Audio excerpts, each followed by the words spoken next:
Good afternoon. May it please this honorable court, Dion Webster Cox appearing on behalf of Mr. Harris. How are you, Your Honor? We will see. We're good. We're good. Mr. Brown, or somebody from the PD's office, because I did not get a substitution. I got an appearance. Oh, I've got a substitution right here. It's signed off on? It is. All right. Then I don't need to address. I don't need to address the public defender's motion to withdraw. I'll consider that withdrawn given the substitution. I do have an appearance and I will sign off on the substitution. Thank you. Thank you. All right. What are we doing today? So, Your Honor, there's several options that my client. Well, and I want you to know, counsel, that because of certain things, the court has a number of things I have to say. Okay. Because I think the record, given particularly some of Mr. Harris's comments with reference to this court potentially acting, what at least as I'm to understand is on what some may be, or is it, let's put it this way. People are saying, and quite frankly, your client has made the assertion that the Pittsfield Township, as well as this court, was acting on some type of defective or faulty information. Tell you, counsel, cause the court, given what the court did, to investigate what my ruling was. And I will tell you that that assertion is absolutely correct with reference to any faulty information that either came through to the Pittsfield Township Department of Public Safety or to this court ultimately at the May 15th hearing. And I think it needs to be stated, I've been asked for comments. I have refrained from comments as my normal practice is. This court with the pending case will speak on the record. And so I am going to make sure that the record is very, very clear as to what this court knows and what this court acted on May 15th. And we can start with this. And my basis for doing it is because of what was said about what this whole process was. And that an indication, counsel, and I know, counsel, you've been before me before. Absolutely. I know it is not coming from you, but you also know how I am. I do. And the thing is that if for whatever reason, the one time in my life I was wrong, I will say it and did. But when I'm not wrong and when people are not to blame, then it also needs to be said. So I will try to get through this as quick as I possibly can. But I will tell you, first of all, with any reference to your client having had a license on that day and some indication or misunderstanding as to whether or not he had a license, let me make it very clear, based upon what the court looked at, he has never had a Michigan license, ever, and has never had a license in the other 49 states and commonwealths that form up this great union. He has never had a license.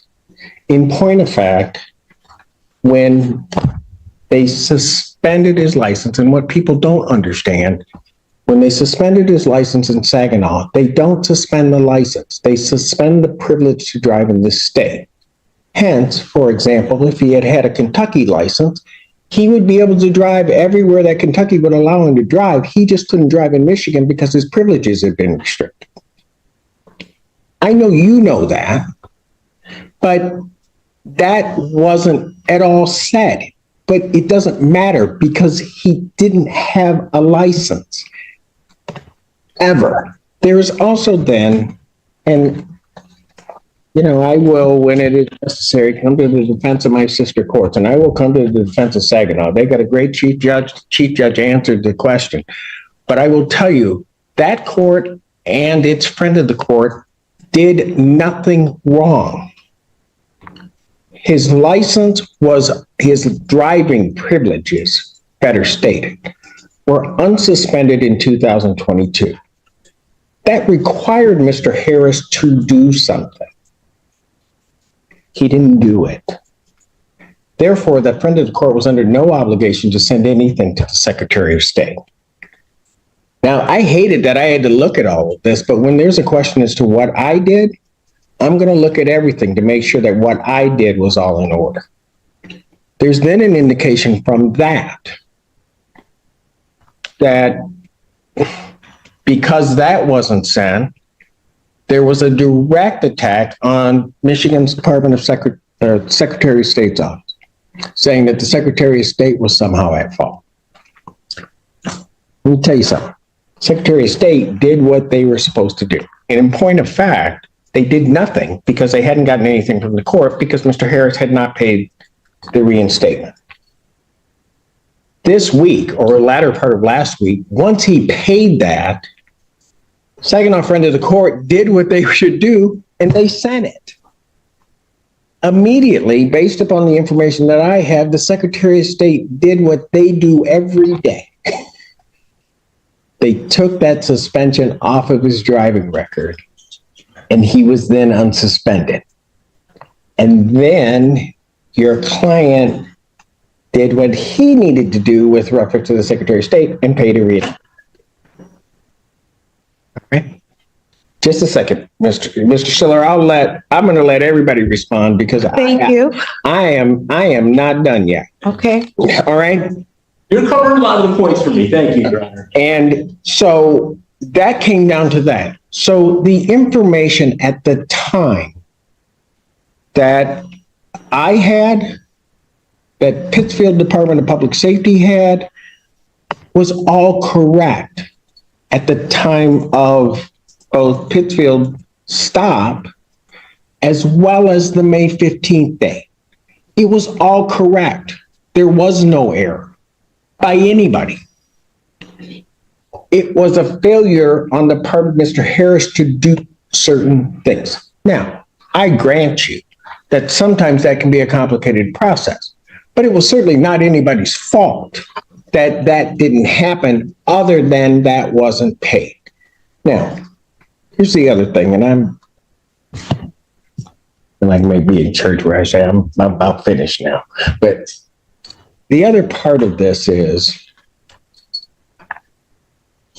this stop was in October. Most of the cases that we've heard just in this last afternoon are driving while license suspended cases. That's part of my Wednesday afternoon. We go through great pains to try to get people their licenses back, which is really how it should happen. Between October and because I don't live under a rock, I actually watch things. You look very nice on TV. Thank you. You're welcome. There was something that was said that was very disturbing to me. And I'm just going to let you know because I believe in being fair with everybody. The question was asked along the lines between October of 2023 and the point in time of the May 15th hearing for me, so that you know. Okay. Mr. Harris indicated that at some point he had been involved in some accident. Then being involved into the accident that he was basically bedridden or at least housebound, he could not get to the Secretary of State. That was set up there, and I'm going to presume, because my knowledge of counsel, defense counsel is, I know you don't misrepresent anything. Right. You never do. Right. That's not true. Okay. He purposely stated that he could not get to the Secretary of State, which for the way we handle things in this court would have placed him in a whole different category. We would have tried to find a way. Let's figure it out. And the reason I know that is because Mr. Harris, on December 28th of 2023, do you know where you were? December 28th, 23. 23rd. 2023. I know I was laid up from my You were accident. at the Secretary of State's office. And you were at the Secretary of State's office because you redid and got your new Michigan ID. I have the date. That's the date you did it. December 28th, 2023. You did. And so that you also know, and in all fairness to counsel, because I don't know if counsel knows this or not, the way I know that he's never had a license